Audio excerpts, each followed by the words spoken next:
a couple of weeks ago, an article appeared in a paper just east of Los Angeles entitled "Retired Fireman Saves Life of Elderly Man." The circumstances were that this gentleman was driving in his automobile with his daughter, saw a house that was on fire, turned his car around, went back to the house. 3 young men were in the front yard, explained to him that the house was on fire, that someone was on the inside moaning and couldn't get out. He tried the front door. It wouldn't open. He could hear the cries from the inside. He then went around to the back, forcibly broke into the house, walked through the fire and the smoke, picked up into his arms an elderly blind man and took him to safety. That man has been a section leader and a chapter leader of the John Birch Society for as long as I can remember, and still holds that position out in Yucaipa, California, and I want to introduce him to you, wherever he is, Mr. Chuck Lomax.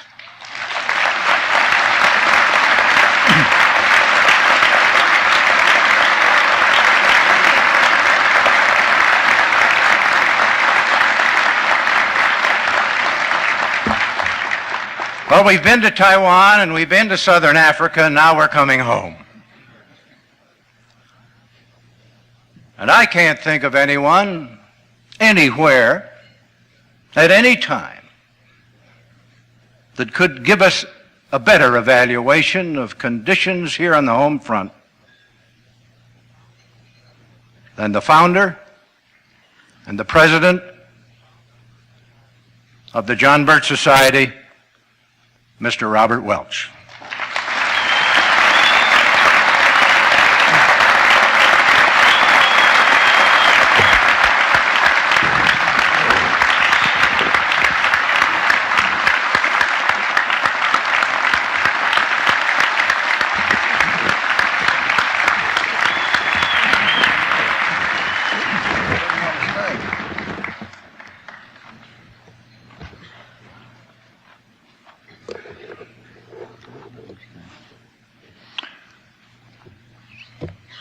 Good evening, ladies and gentlemen.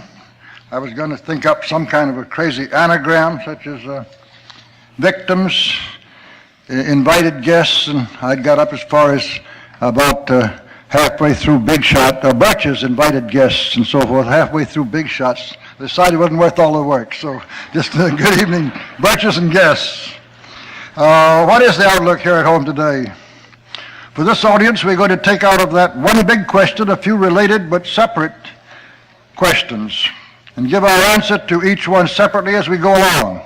Let me ask you if I got this thing about right so you can hear me and talk at that tone. Okay, I guess that means yes, doesn't it? All right. If any time you can't, start throwing tomatoes or something, let me know. I don't want to waste any conversation here. Anyway, we're going to take that one big question and take a few related but separate questions out of it and give our answers to each one separately as we go along. So let's plunge directly into these brief glances at where we Americans stand as of March the 17th, 1979. In the vast, seething whirlpool, that is, of human destinies that exist on this earth at this time. I wish I could make that thing bigger. I can't get it to stay there. I'm sorry, I won't keep fooling with it, but it'd just be so much better if I could make it stay where it belongs. Wait a minute. You want me to try? I think this may do it. Be a little better probably. All right, we'll try anyway. This doesn't do it, why I'll just stop and smoke the cigars and look at you people for 30 minutes, 40 minutes, whatever my time is. So, question number one. What is the outlook with regard to the future independence of our nation? No, I bet.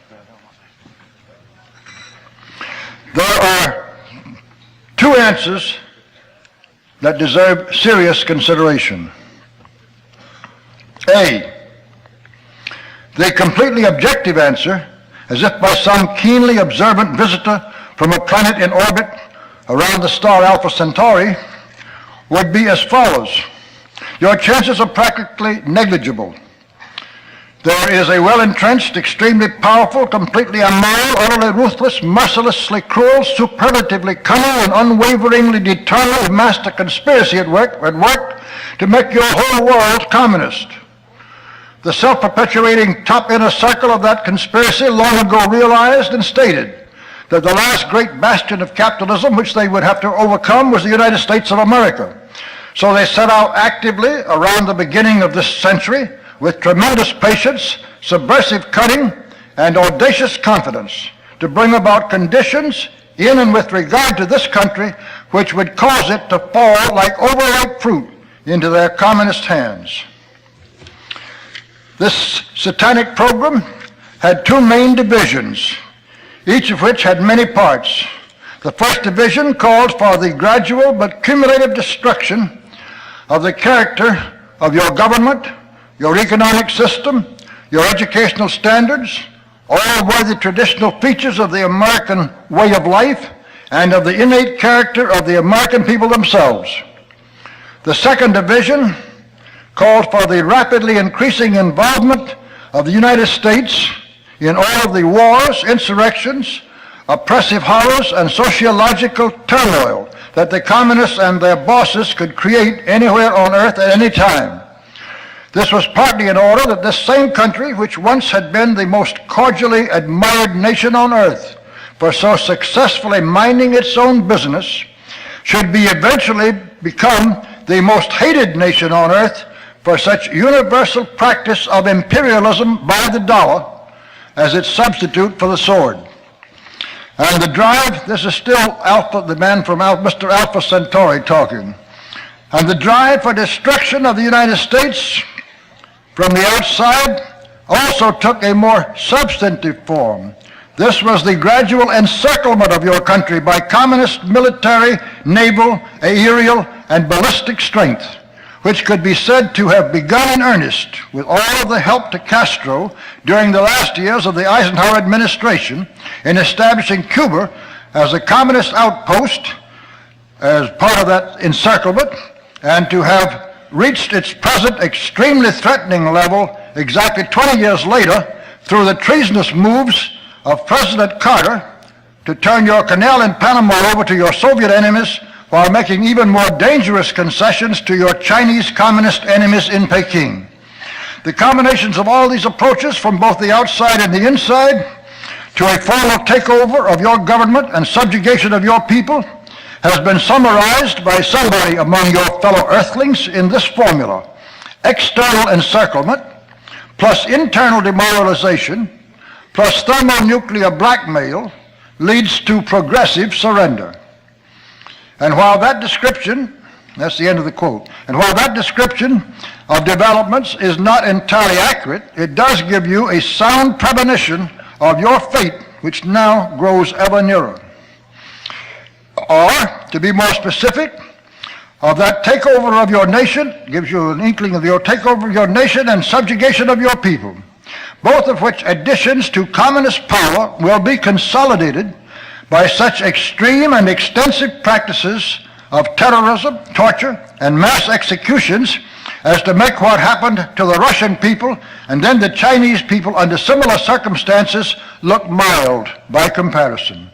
For the insiders will have at stake at that time the final culmination of their long-sustained ambition to rule the whole human race like billions of farmyard animals whenever they tackle the last huge job of fully domesticating and enslaving the American people. B, that's the end of the quotation. This B, but some of us, this comes back, I said there was two answers that deserve consideration here. But some of us native earthlings think that a second and more romantic answer to question number one is also possible. It would be based on what happened at Marathon in 490 BC and at Valley Forge in the winter of 1777-78. I could add what Charles Martel did near Tours in 710, what John Sobieski did before the walls of Vienna in, I believe it was 1763. I've forgotten the date. Anyway, I shouldn't add to it or go on. Just that it's happened more than many times that this was a willingness and a determination on the part of the far outnumbered and overpowered few who were fighting for the cause of freedom to give even their lives, if necessary, to the struggle against tyranny. There have been many other times and places within recorded history when the spirit of man rose nobly and successfully on the side of patriotism and our freedom to the needs of the occasion and against terrific odds.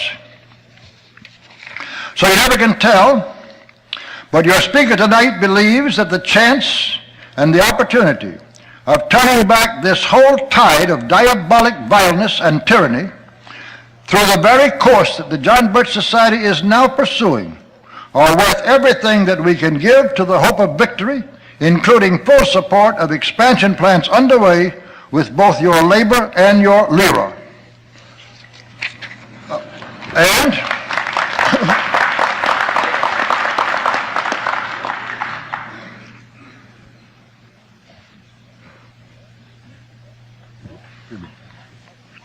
And as of March the 17th, 1979, at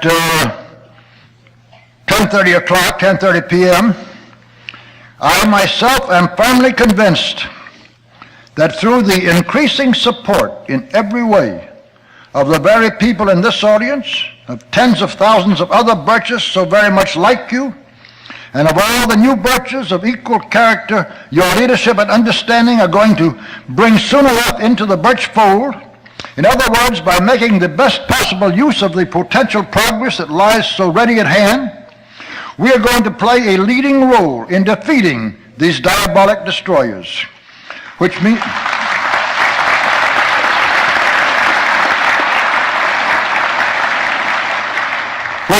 blowing their whole conspiracy into little pieces that become footnotes in future histories. It also means changing the present outlook of the American people into an upward reach once again towards higher plateaus and far more favorable environments for the pursuit of human happiness.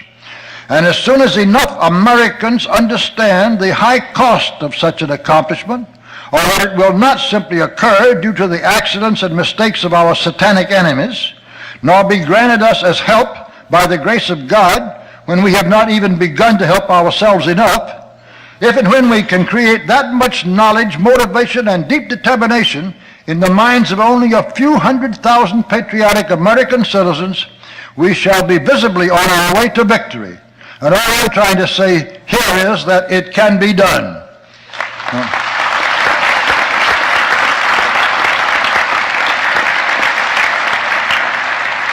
Question number 2. What is the biggest single problem that we face in this all-out effort to change the course of history? And the basic answer is as obvious as a sunset under a clear sky.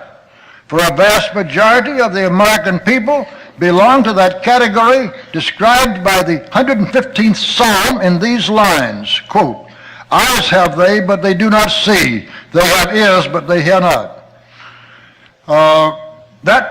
I quoted that wrong. They have ears, but they have eyes. Eyes have they, but they see not. They have ears, but they hear not.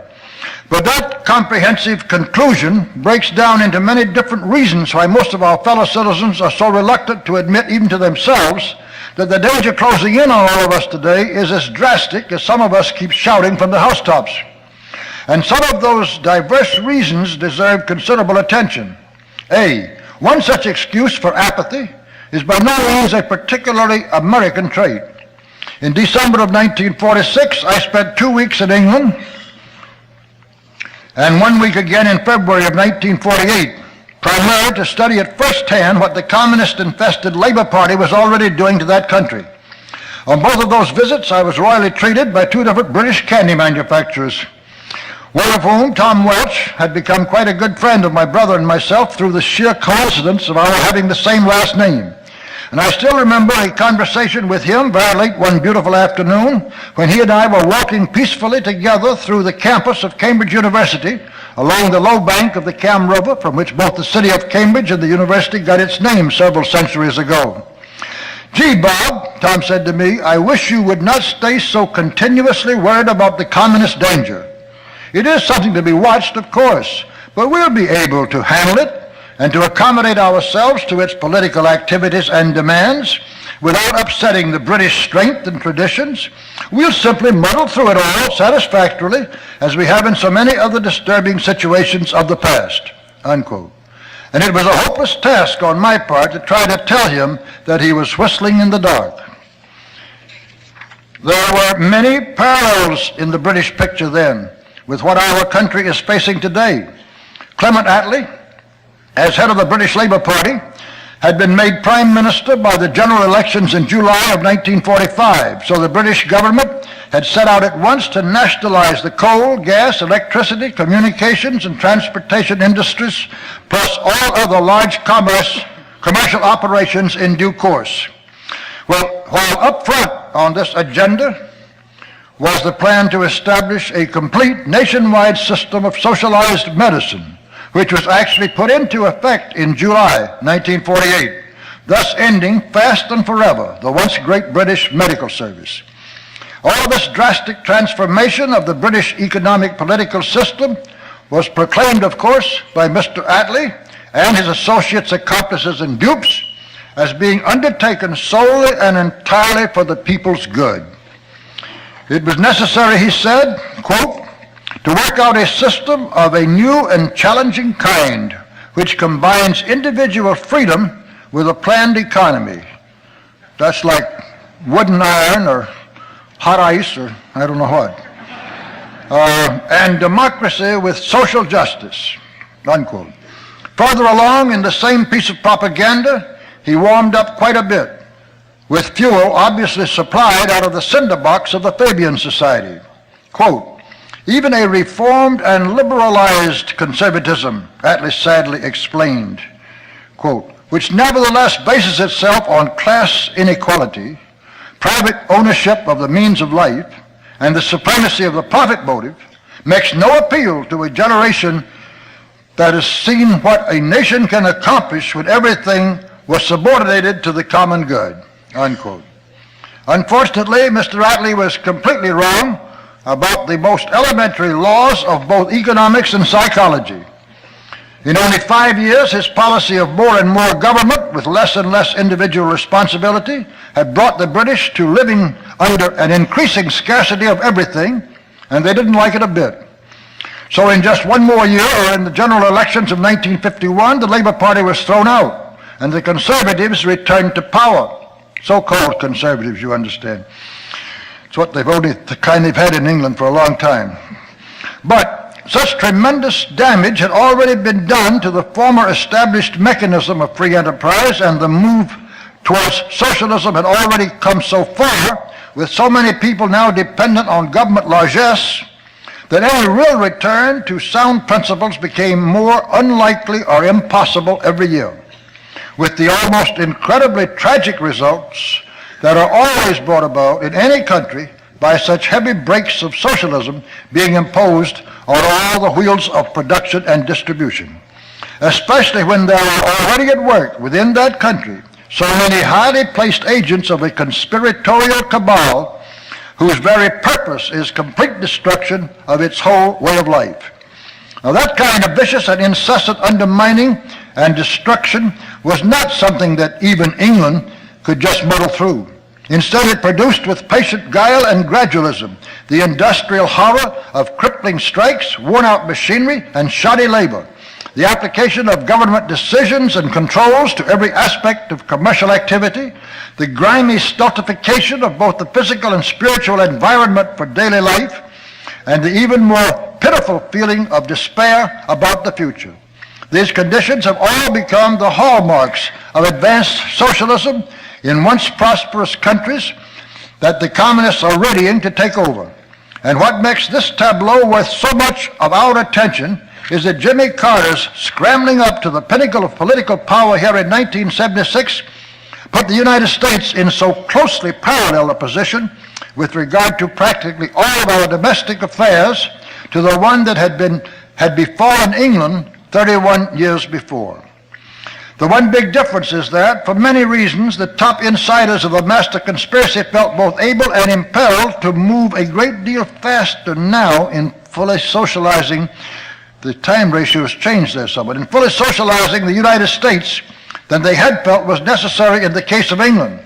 And we should like very much to explain those reasons, as we shall do perhaps in a much longer speech or seminar for the best program, into which some of this much shorter exposition will be incorporated.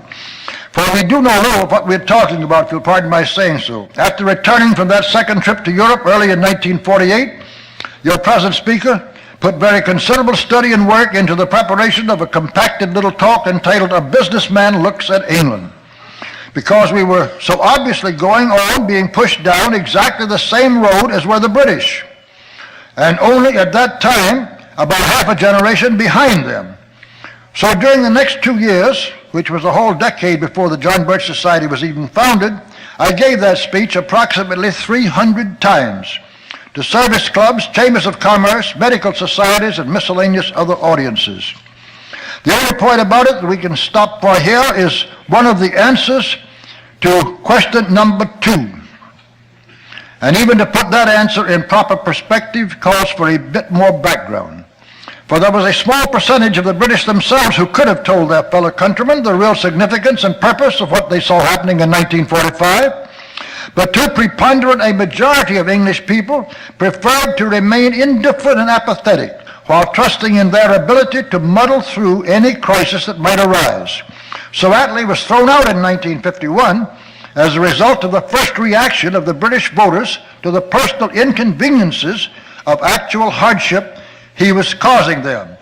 Excuse me.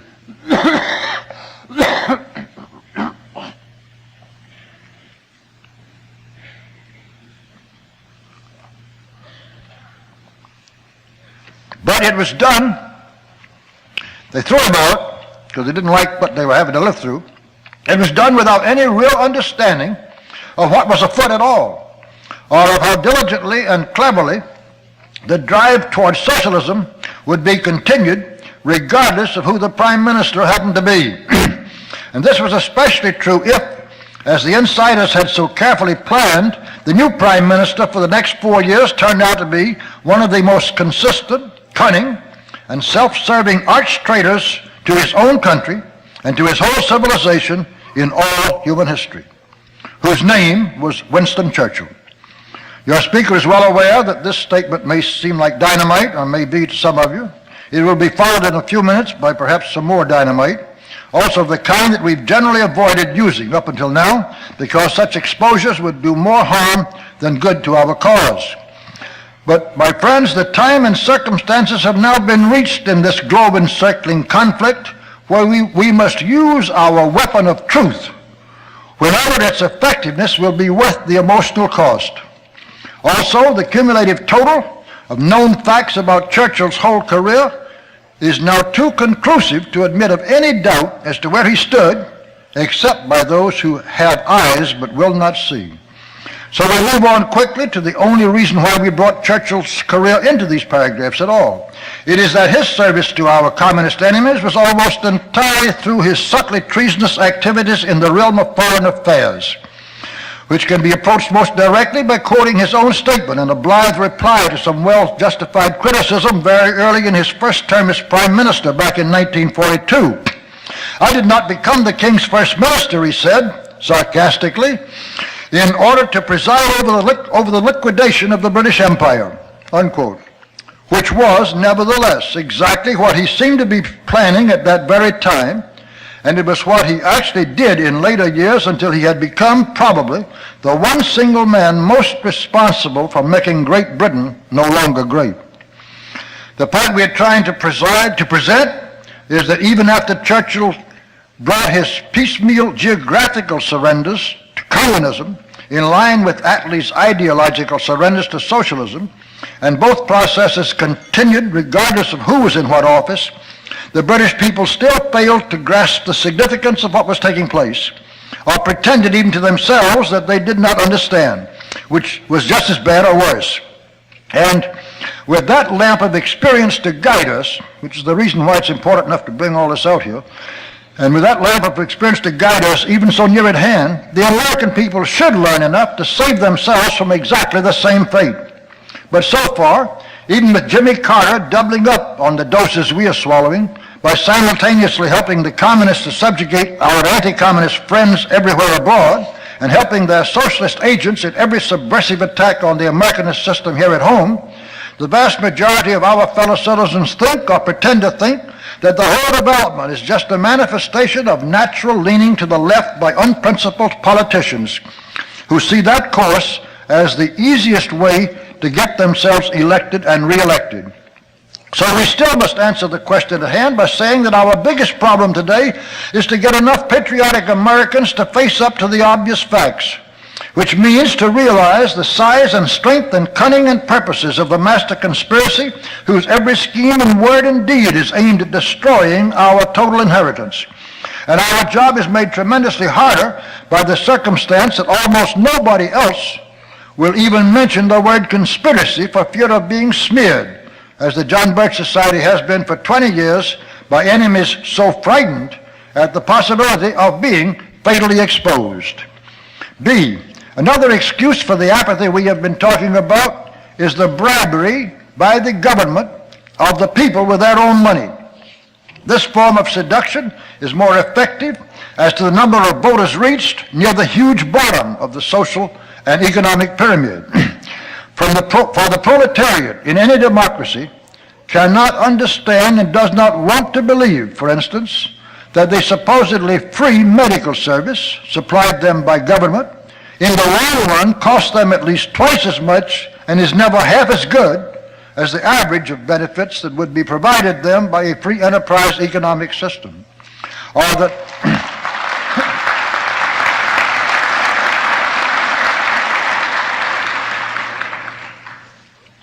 the same thing is true and has repeatedly been proved to be true without exception for more than 4,000 years with regard to every other form of government welfareism. There are no exceptions to the rule, no matter how large or how small the political or sociological entity is. While the same form of governmental deception and seduction is enormously effective as to the amount of political influence and support thus obtained at very thinly populated levels near the top of the same pyramid, as is currently being so brazenly illustrated by at least 100 top-level American industrial and financial firms who are going along with the lying pretense of the murderers in Peking that they really want to provide mainland China with a free enterprise economic system. If that were true, these tyrants would need only to convert by a few quick and convincing decrees their enormous prison into a land of freedom. For thousands of incredibly able and successful Chinese entrepreneurs on Taiwan would start returning to and all over the mainland, bringing with them 1,000 times all of the machinery, capital, and industrial experience that they were ever able or allowed to take out of it when they left the mainland. And inside of 10 years, you would find that the per capita annual income of the Chinese at all levels was already increasing in purchasing power at a phenomenal rate. But there never has been any completely communist-controlled domain yet where the tyrants who had struggled and murdered themselves their way to the top even wanted their millions of enslaved subjects to live under any condition except that of unceasing poverty. And there never will be. This is both because a completely socialist economy never can produce anything else, and because the poor two-legged domestic animals that constitute the population are so much easier to control under those circumstances.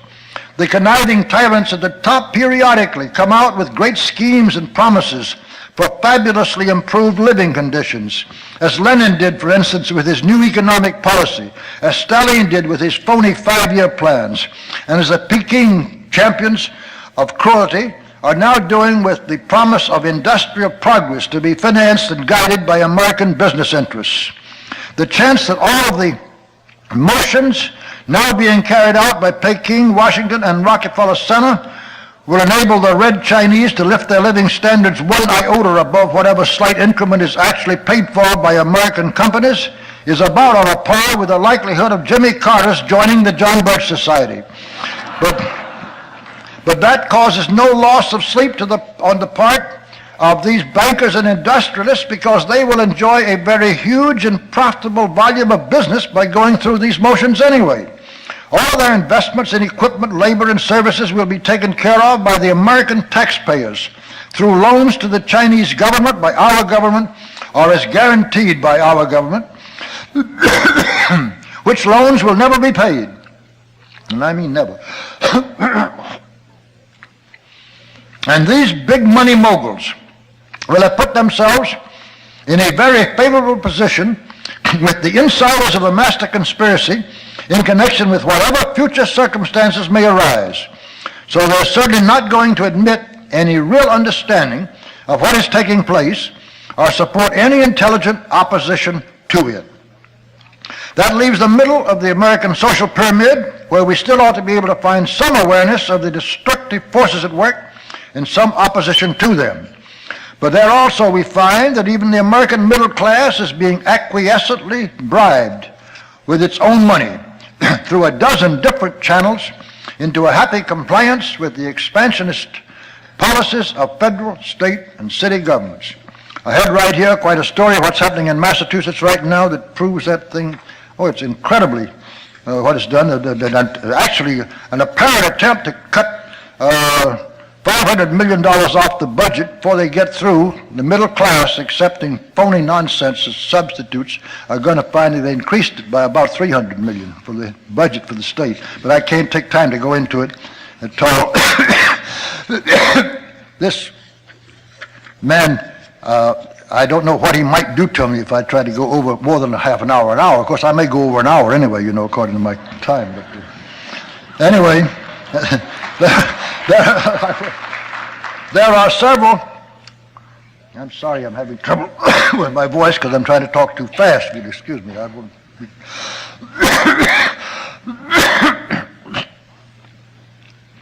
There are people who think that my trouble with my voice, which occurs like this during the first 15 or 30 minutes of any speech after I get rolling, that's about all really. There are people who think that it's due to the cigars I smoke. But I know it's other reasons, you see. I wouldn't dream of that. After all, I don't smoke but 20 a day, and I haven't done that but 50 years, so why should I blame it on that? There are several other easy illustrations as to why we have such a terrific job ahead of us in overcoming the easygoing apathy and willful blindness of even good and patriotic American citizens with regard to the nature and cunning of the enemies we face today. And we have a number of them listed for treatment in these paragraphs, but we know we'd better go on instead to question number 3. What is the one specific activity indulged in by the conspiracy which has accomplished the most for it in the takeover of nations and subjugation of peoples on its way to world rulership? A very convincing case could be made out for each of several different answers to that dark conundrum. Some are A, the unceasing effort to destroy all religion, and with it all sense of morality, and to substitute the doctrines of communism for both religion and morality. B, the attempt to destroy all previous governments or even forms of government and replace them with the brutally totalitarian regimentation of communism. C, the drive to destroy all traditional human institutions, including the family, for instance, and through both physical and mental pressures to transfer to the communist state all former loyalties to and dependence on those institutions. All going now from purposes to be carried out on to the means to be used in doing so, we might mention D, warfare. That term denotes here every form and kind of war with the origin, the alignments, the duration, and the results of every conflict quite largely determined in advance and controlled in fact by insiders of the conspiracy. You cannot find a single war and only a few insurrections of any size and importance anywhere on this earth since about 1910 of which the military activities and all other features were not conducted in ways and to ends that would best serve the far-sighted, destructive, and aggressive purposes of the conspiracy, especially, that is, of the tremendously extensive and merciless militant arm of the conspiracy which we call the communist movement.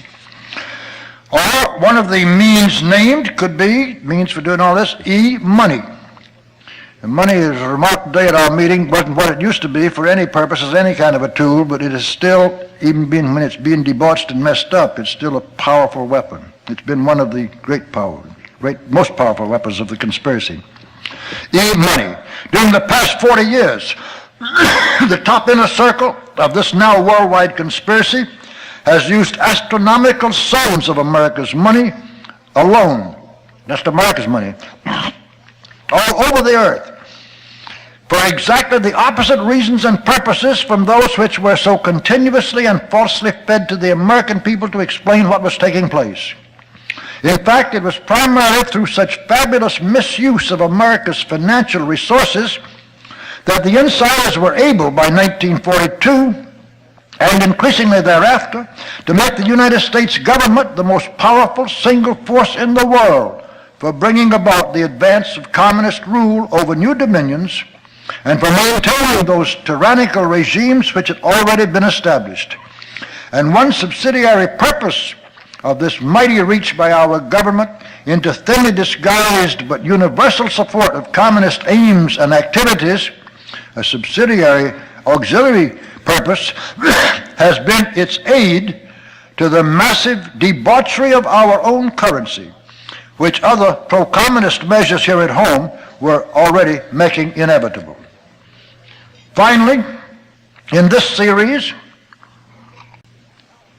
let us mention one more impalpable but extremely useful instrument to the conspiracy, continuously and increasingly over the past 200 years, in its attempted complete destruction of the old world order of civilization, so that its new world order, more accurately called communism, could be erected and established over the chaotic ruins, suffering, and despair that would result.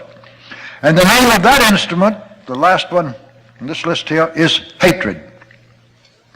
Not just hatred of the poor for the rich, which was so industriously fomented and utilized in the French Revolution as a pattern for generations to come, but hatred over racial differences and religious differences, over differences of language, of education, of educational levels, of social customs, and even in America today, carefully fomented and exploited generation gaps and bitterness between the sexes. But we cannot pause here any longer for tirades on that topic, nor can we even touch on the half a dozen more such ways and means through which the insiders and their communist stooges have made even Americans drift so lackadaisically into so much danger. Instead, we must move at once to the definite answer about the most important single stratagem in all the practices of the conspiracy for enslaving the whole human race. And the unquestionable reply, my friends, is the one terrible word, treason. The insiders have used treason continuously as the most vital part of their whole operation for destroying resistance to communism in formerly free countries, and for absorbing into the communist bloc such countries as have already been duly prepared for the final step. By far the most effective utilization of treason in every method and at every stage of the takeover by communists of any once free country is through the pretense of highly respected leaders in the government and in every other division of its national life, of the country's national life, that these people are firmly anti-communist in all of their beliefs and principles, while these pretended anti-communists continuously do everything they possibly can, either openly or by stealth, to help the advance of communist destructiveness and subversion, simultaneously with the growth of communist prestige, reach, and power in that country. And at the same time, it is the hidden support by communist bosses from behind the scenes of these national leaders the hidden support of these national leaders from behind the scenes by communist bosses, which increased their power, the power of these national leaders, their power, their prestige, and their following too. But let us mention here an even more immediate and direct advantage to the traitors, with whom Woodrow Wilson, for instance, so largely flooded, he's a good illustration here, flooded his administration of the astounding lack of knowledge by the American people, how much advantage they took of it, as about one of the most important developments during the preceding century. They knew nothing about what they should have known. This was the appointment as his alter ego and co-president of Colonel Edward M. House, who proceeded to speak and act for the next 8 years with the vicarious but complete authority of the President of the United States, and who was thus able, largely through the surprising military strength and great financial resources of our country, to run the war and control the peace in almost every way that exactly suited the conspiracy which inaugurated both. For, and here's the point, Colonel House was a visibly out-and-out Marxist. And what a Marxist meant or what it meant nothing to the American people. We're talking about 1912 to 1920 now. And at that time, the American people as a whole knew just as little about Karl Marx and Marxism as they did about the precedents for both in the days of Hammurabi 4,000 years ago, or even of Diocletian 1,700 years ago. Which lapse in their knowledge was not their fault any more than was their misunderstanding about a democracy.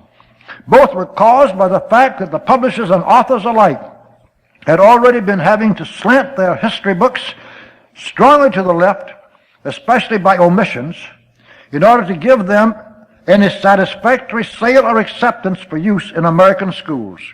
It's incredible. I could give you an illustration. I'm talking about the period now around 1900, 1920, and by that time, incredible how, especially by omissions, so much of the history that should have been being taught had already disappeared.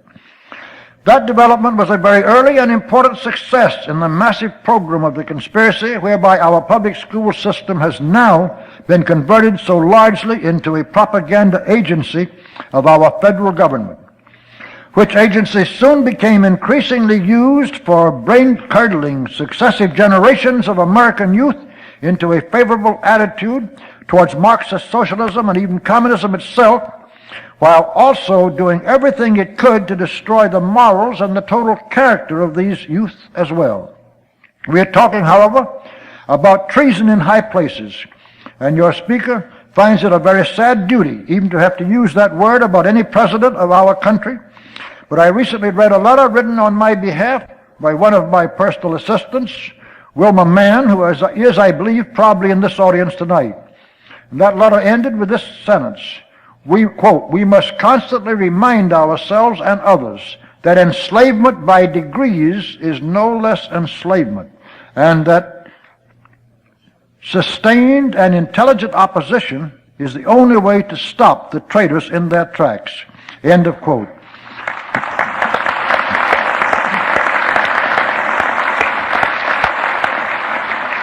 With which I agree, and to which I wish to add one comment of my own. The danger has now gone so far that we can no longer abide as fully as we should like by all the courteous measures of restraint, not when the plain truth is so obvious, so provable, and so important.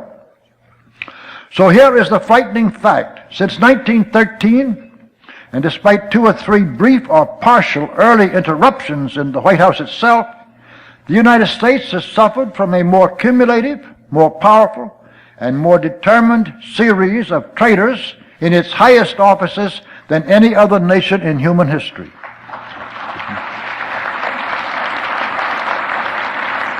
We had intended to present a brief about this subject.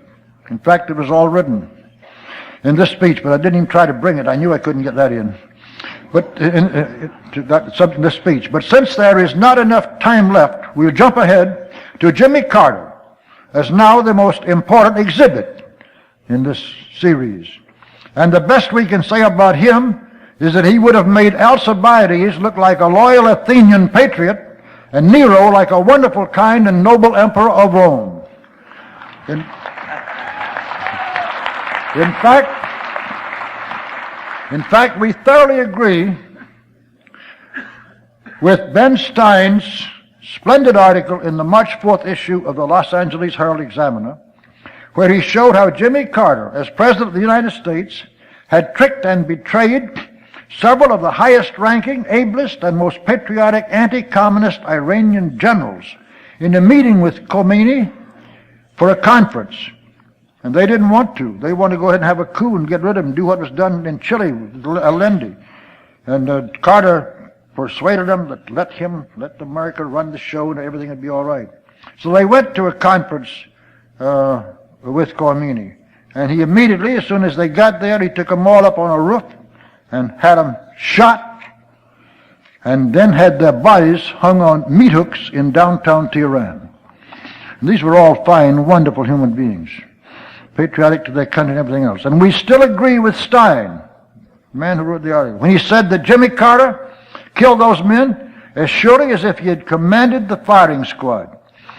And I agree with you.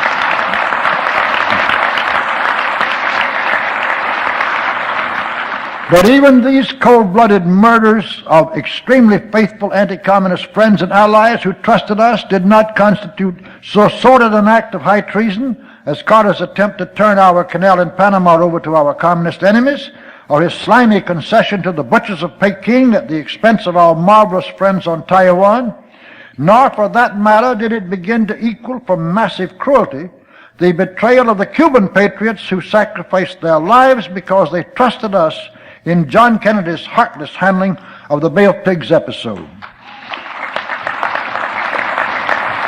And this is, I picked it out just to pick out how the treason spreads everywhere in the top circles. But our purpose in this abrasive entry has been to confirm our announced appraisal of how extensive and far advanced the battle lines have now become. Let me say, according to my time, it's about 7 minutes after 11. I'm running over a little, and I hope, very little more, ladies and gentlemen, about 5 minutes, I think. But I hope you'll let me have it without condemning me too much, because it is, the cough got the best of me here, and I didn't expect that. And I had cut out so much. Anyway, I'm going to finish now without trying to cut out anymore. And I'll try next time to, when I reform, I'll make my reform even more complete. But I thought I had tonight. Anyway, our purpose in this abrasive entry has been to confirm our announced appraisal of how extensive and far advanced the battle lines have now become. Our communist enemies apparently feel that they are getting pretty close to a showdown, possibly through an ultimatum that somebody like Jimmy Carter as president would accept, and would immediately follow up by a declaration of nationwide martial law. Thus they dare to go so far and so fast as they are doing today, which means that we need to become more realistic and to move a lot further and faster ourselves. So this whole speech has been intended as a very fragmentarily non-integrated introduction to our plan for taking our experiences and accomplishments of the past 20 years as only a foundation on which to construct far stronger, a more extensive and more effective educational program than we had achieved so far.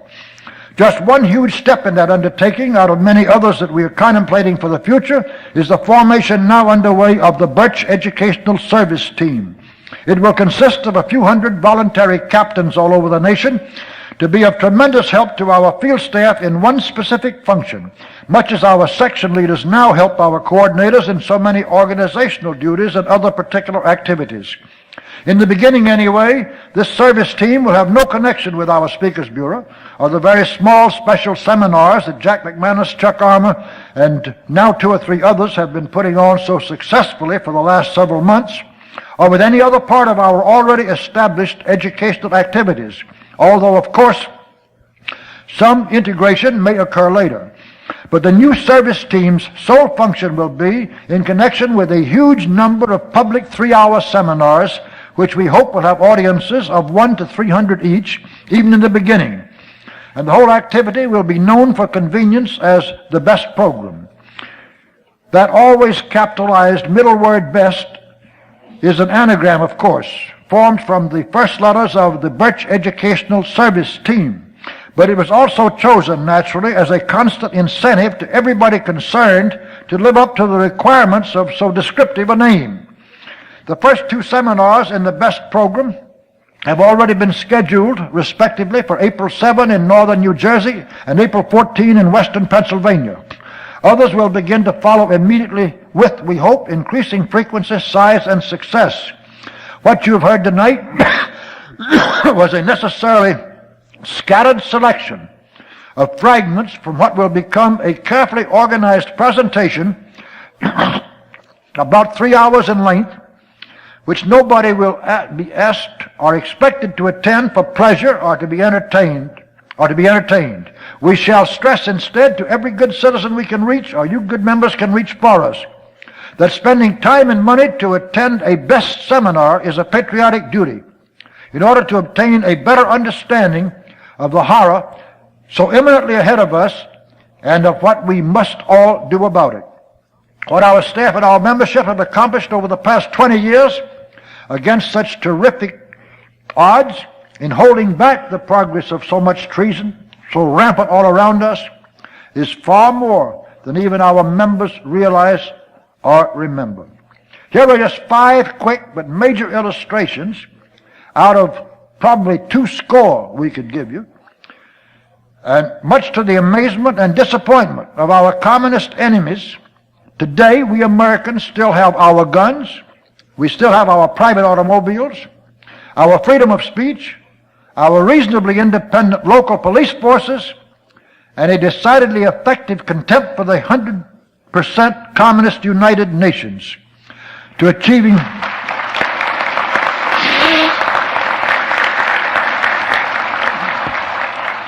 achieving all of which results, and many more like them, our members over these last 20 years, not all of it spread that far, but in different stretches, our members to those very specific purposes have contributed tens of millions of dollars and an unmeasurable amount of work over and above the money they sent us as dues or contributions. This is money that our members have spent themselves in billboards and newspaper ads and signs and every other kind of way in the world you can think of in connection with some of those things, the United Nations being the most important one for the white cost there.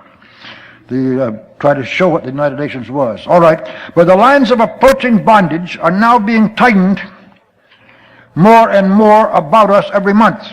We know, however, that creating enough knowledge and understanding of what is really happening among enough good American citizens is the one form of opposition which the communists have never faced before and do not really know how to meet. So we are stepping out right now with every bit as much fervor and determination as when the John Birch Society was founded, to increase its size and strength and effectiveness to the necessary level. And not to be kidding ourselves, nor anybody else, what we must have for that vital purpose is a lot more members and a lot more money fast. Also, we can get both, and in time, if just our present members and then the new ones we keep bringing in can be brought to face realities and fully to recognize the nature and the intentions of the satanic enemies that we must overcome. Thus, with so much more that still needs to be said, we'll now thank you, friends, for all your patience as well as your immense dedication, and wind up this harangue by telling you what the real title was to this speech that you've just heard, and will be of all the early best seminars. We'll do it with one final comment first, and that's all. Through traitors to our own country and to civilization, within our government and other high positions in our national life ever since 1913, the United States has done far more than any other force to betray almost half of the present human race into slavery under communist bosses. Yet this has never been the intention of the American people. Most of the contemporary human population of the planet Earth instinctively sense this even today, that it has never been the purpose of the American people to do this to them. Which brings to mind the instinctive feeling over the world, the 3 beautiful lines written by Longfellow well over 100 years ago that are far more true and applicable now than they were everywhere before. His exhortation to the American people read then and reads as follows. Now, humanity with all its fears, with all the hopes of future years, is hanging breathless on thy faith. And it's quite true about America today. Which should mean and must mean to all present and future members of the John Birch Society that the task we are tackling is to save not only our freedom, our own freedom, our lives and our country, but the so laboriously and painfully acquired, once wonderfully great and humane civilization that we had inherited. And the title which proclaims our unwavering determination, our confidence, and our purpose, and will be the title of the seminars, the best seminars, that title is, It Can Be Done. Thank you.